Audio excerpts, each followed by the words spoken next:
உலக தமிழ் உறவுகளுக்கு வணக்கம். தமிழ்நாட்டை தமிழர்கள் ஆளப்பட வேண்டும். இந்த கருத்து வந்து அடிக்கடி பேசப்படுறது. அதாவது தமிழ்நாட்டை ஏன் தமிழர் தான் ஆளணும்? வாங்க இந்த வீடியோவில் முழுமையாக பார்க்கலாம். வணக்கம்.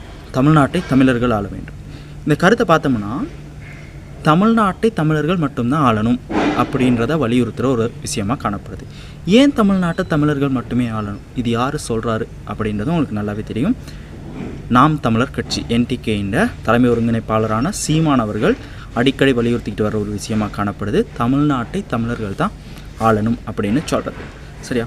இந்த தமிழ்நாட்டை தமிழர்கள் ஏன் ஆளணும்னா, தமிழர்கள் முதலாவது ஒரு ரீசனை பார்த்தோம்னா, உலகத்தில் தமிழர்களுக்குன்றதுக்கு ஒரு ஸ்டேட், அதாவது ஒரு நாடு இல்லை.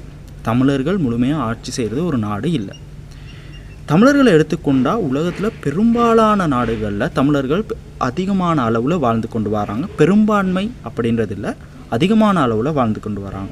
அதாவது இலங்கை, கனடா, இந்தியா போன்ற நாடுகளில் அதிகமாக, சிங்கப்பூர், மலேசியா அந்த நாடுகள்லாம் தமிழர்கள் வாழ்ந்துட்டு வராங்க. ஆனால் அவங்க வந்து ஆட்சி மொழியாக இல்லை. சிங்கப்பூர் எடுத்துக்கொண்டால் அங்கே வந்து பெரும்பான்மையாக இல்லை, ஆனால் அங்கே ஆட்சி மொழியாகவும் காணப்படுது. இலங்கையை எடுத்துக்கொண்டால் ஆட்சி மொழியாக காணப்படுது, ஆனால் பெரும்பான்மையாக தமிழர்கள் இல்லை.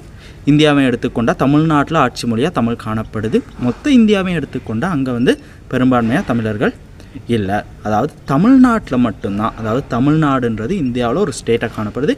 இந்த ஒரு மாநிலத்தில் மட்டும்தான் பெரும்பான்மையாக தமிழர்கள் வாழக்கூடிய பகுதியாக காணப்படுது. இலங்கை எடுத்துக்கொண்டால் வடக்கு கிழக்கு பகுதிகளில் தமிழர்கள் பெரும்பான்மையாக வாழக்கூடிய இடமாக காணப்படுது. இது வந்து கடந்த காலங்களில் யுத்தம், சிவில் வார் இடம்பெற்று ஒரு தமிழ் தனி நாடு அமைக்கப்படணும் அப்படின்ற ஒரு கருத்தில் கொண்டு வரப்பட்டு, அடுத்து இந்த சிவில் வாருண்ட முடிவுண்ட உள்நாட்டு யுத்த முடிவில் தமிழர்கள் தோற்கடிக்கப்பட்டாங்க. பல நாடுகளோட உதவியை கொண்டு தமிழர்கள் தோற்கடிக்கப்பட்டாங்க. அதன் காரணமாக தற்போது இலங்கையில் இந்த தனிநாடு கோரிக்கையானது மௌனிக்கப்பட்டு காணப்படுற சந்தர்ப்பத்தில் இந்தியாவில் காணப்படுற ஒரு மாநிலம் மட்டும்தான் முழுமையாக தமிழர்கள் அப்படின்ற அந்த கட்டுப்பாட்டுக்குள்ளே இருக்க மாநிலம். அப்போது இந்த தமிழர்களோட கட்டுப்பாட்டுக்குள்ளே இருக்க இந்த பிரதேசத்தை தொடர்ந்து பாதுகாத்து வச்சுக்கொள்ளணுமாக இருந்தால் முதலாவது அப்போ என்ன செய்யணும்? தமிழர் அந்த பகுதியை ஆளணும். அப்போ பிறர் ஆண்டா என்ன நடக்கும்னா, அந்த பிரதேசத்தை தமிழர்களுக்கு தக்க வைத்து கொள்ளக்கூடிய ஒரு சந்தர்ப்பம் குறையும்.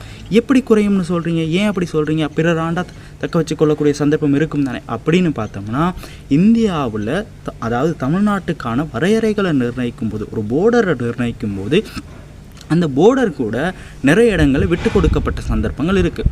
அந்த தமிழ்நாட்டில் இந்த போர்டரை வந்து, அதாவது தமிழ்நாட்டுக்குள்ளே வந்து வேறு மாநிலங்கள் வந்து அந்த போர்டர் நிர்ணயிக்கிறாங்க. அவங்க வந்து தமிழ்நாட்டின் பிரதேசங்களை